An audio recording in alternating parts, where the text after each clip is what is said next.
Well, that concludes the first round of competition in Funny Car Eliminator. The car's heading back to the pits, and the crews will be doing their routine, which basically consists of disassembling the engine and then putting it all back together again, and all that transpires in roughly an hour. Here's Top Fuel. Little gasoline being sprayed into the injector of Gene Snow to get that motor started. It was Snow who won on driving ability alone in round number 1 when he hole-shotted Rocky Epperly. Snow, a veteran out of Fort Worth, Texas, has put his talents on the line as he comes up against Gary Ormsby. As we said earlier, Ormsby starting on the National Event Trail about the mid-season point here in 1983. Snow from Fort Worth, Texas, known as the Snowman. Gentleman Gene, and he truly is that.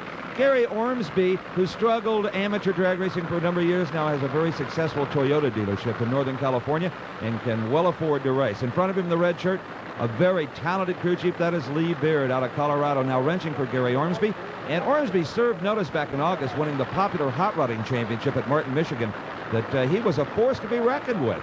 Gene Snow, on again, off again. He's either right at the top of the field or struggling at the back. They experiment a lot. Snow no longer has any sponsors. He has to please just himself, and he has a good time doing it. Steve, it looks like they've got some trouble with Gary Ormsby's car, and it appears the tire has gone flat. The right rear slick has got a lot of wrinkles in it that shouldn't be there. And here from Shirley Muldowney's crew comes an air can to try to get it pumped up, but they're not going to be able to get it done in time. And Gene Snow waltzes through the second round and into the semifinals at a 587, 213 miles an hour. Gary Ormsby plunks it in reverse and backs it into the staging lanes with that right rear tire good and flat. And that's a tough break for Ormsby, but that's one of those things that you just can't predict. I mean, you can put an engine together and you know there's some problems maybe, but a tire going flat, hard to believe. Shirley Muldowney standing on the throttle as she comes out of the burnout area, those huge slicks just spinning and smoking, getting them very hot. It was 1 year ago at the same racetrack that Shirley Muldowney annexed her third Winston World Championship title. Earlier today, Steve had a chance to talk with Shirley about her season this year. Yes, we lost it this year, and we lost it to a good car, somebody that really earned it. So we'll try to regroup and come back next year. Gary Beck did a wonderful thing for us. He really got Top Fuel out of a little bit of a rut. And what he did was set a pace that's going to be awfully hard for a lot of people to follow. We think we can catch up, and that's what we did, play catch up all year. But next year, it'll be a different year, hopefully, for us. Well, let's hope at the end of next year that this wing goes back on. Yeah, we'll just take it off the wall, put it back on the car. The big number 1, residing at least for this race on the wing of Shirley Muldowney, the premier woman driver in all of motorsports. Her crew chief, Ron Tobler, her son, John, and their crew helping to push the car back. Shannon Stewart, her competition. Stewart, an up-and-coming driver, his second year on the season out of Riverside, California, qualified well, defeated in an upset win Connie Kalita in the first round. The burnouts are over, both cars approaching the starting line. It's Shirley Muldowney in the near lane, Shannon Stewart in the far lane. A lot of concentration needed on the Christmas tree and on the starting procedure for these cars, because an advantage gained at the starting line is very difficult to overcome at the finish. A green light start for both drivers, and Shirley Muldowney pulling ahead in the middle of the course, and she wins it, and Shannon Stewart ends up in the lane right behind her. Apparently unable to keep the car in his own lane, he crosses behind Shirley Muldowney, but she was way ahead with a fine 5.65 second elapsed time, a speed of over 241 miles an hour, and in crossing over the lane, Shannon Stewart ran over the timing lights in the middle of the track. NHRA officials C.J. Hart and Jim Van Dyke replacing the lights in the center of the track, Shirley getting out of her car. Earlier, we had an opportunity to talk to Gary Beck about his strategy.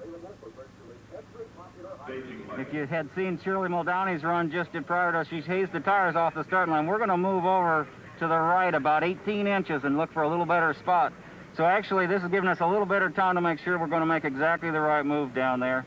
And we'll be all right. We do this every other weekend, you know, so it's not a big problem. Gary talked about the lane and the racing conditions on the track. Gary, do you ever think about the competition alongside of you? Well, we race against each competitor a little different, and I have a game plan in my head here now how to when the light goes green, that our car is as ready as it is to race against Richard Thorpe. And we do that a little different against each different competitor. But we're racing against a lot of very great competitors, and so we know we have to make good runs after good runs after good runs. And that's the attitude the racing team tries to take. Let's go to Steve Evans. Gary Beck's performance edge has nothing to do with the race car itself. There's at least a dozen of them here, the twin to this machine. The secret is in the fuel system. After hours and hours on a flow bench simulator, Gary has come up with this maze of lines and valves that will put 2.5 gallons of nitromethane through this engine in 5 seconds. Now, they can't really just copy it, the competition, because they don't know how it works, and some of these lines and valves may be here just to keep them guessing, keep them confused. Now, all the horsepower in the world doesn't do you any good if it goes up in tire smoke. So part of Gary's secret is the clutch inside this explosion-proof bell housing. It allows the excess horsepower to go through the clutch in slippage instead of spinning the rear tires. We've removed the transmission so you can see this massive rear end, a bit of off-road technology here, a live axle rear end that has virtually eliminated the tire shake on this automobile. Now, tires, again, part of Beck's secret. He doesn't take any pair. They will go through hundreds of tires to find just exactly the right size, the right width, and that, coupled with some special width wheels, contribute to this secret. The remainder of it is the man himself. Very few drivers would be capable of operating this car. There are so many bells and whistles and things to do on the way down the racetrack. Steve, a great look at the inner workings of this man's car. This is Gary Beck, the new Winston World Champion in Top Fuel Eliminator. And his opponent here in the second round, Richard Thorpe, basked in the glory of the World Championship back in 1976 at the wheel of the Candies and Hughes car. Based out of Dallas, Texas, the Kilpatrick and Cannell team using the same chassis design as is Gary Beck. It's an Al Swindle car, but there's a different approach to the utilization of the fuel systems between these two cars. Well, if anybody's going to figure out how Gary Beck does it, it'll be that team. They are staged and ready. Richard Thorpe in the 4 lane, Gary Beck in the near lane. We've got a race. Gary Beck breaks right on the starting line. Oh, good fortune for Richard Thorpe, as he did not have that good a run going. Richard Thorpe at 593, 228 miles an hour, and Gary Beck beats himself mechanically. Very dejected. He sits in the car. This is the quickest Top Fuel dragster in the history of the sport. The crew and the officials coming to push it off the starting line. Obviously, something letting go in the drivetrain. As we watch again, Richard Thorpe in the far lane. They leave almost identically, but then the broken part puts Gary Beck out of competition, and Richard Thorpe with an easy run in round number 2 of the 16-car field. The day is over for Gary Beck, but the war has been won. He is the new Winston World Champion. And we get word from the starting line that Gary Beck broke a transmission. Beck climbing out of the cockpit is all ready. The next race is on the starting line. We saw Ray Stutz, a young fireman from Pomona, making his burnout. Beck with the helmet off. But it's a little different situation, don't you think here, Dave? He's got that World Championship win, not quite as dejected as he might ordinarily be. If he had not had that, I'm sure he would have been much more concerned about his going out of competition this early.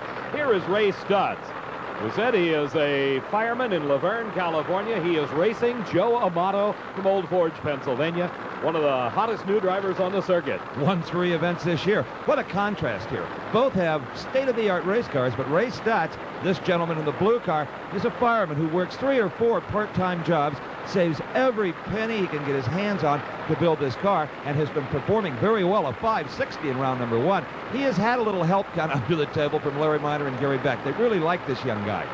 Joe Amato moving in, Ray Stutz, second round, Top Fuel competition, the Winston World Finals. Ray Stutz moves first, but up in smoke. Possibly too much clutch, maybe too much gear, not enough tire, whatever. It is Joe Amato. And Joe proves that he is in the thick of things with a 5:68 elapsed time at 239 miles an hour, and just overpowering the racetrack is Ray Stutz. The car leaves with the wheels in the air, and then the tires start to smoke, and that's all she wrote for Ray Stutz on this day. They'll get up on those wheelie bars and kind of unload, as you know, Dave, and transfer the weight to the front end, and the tires go up in smoke. Anytime Gary Beck is out with mechanical problems, you can bet it's going to be a guy like Joe Amato that'll step up and suddenly become a crowd favorite to maybe even win this whole race.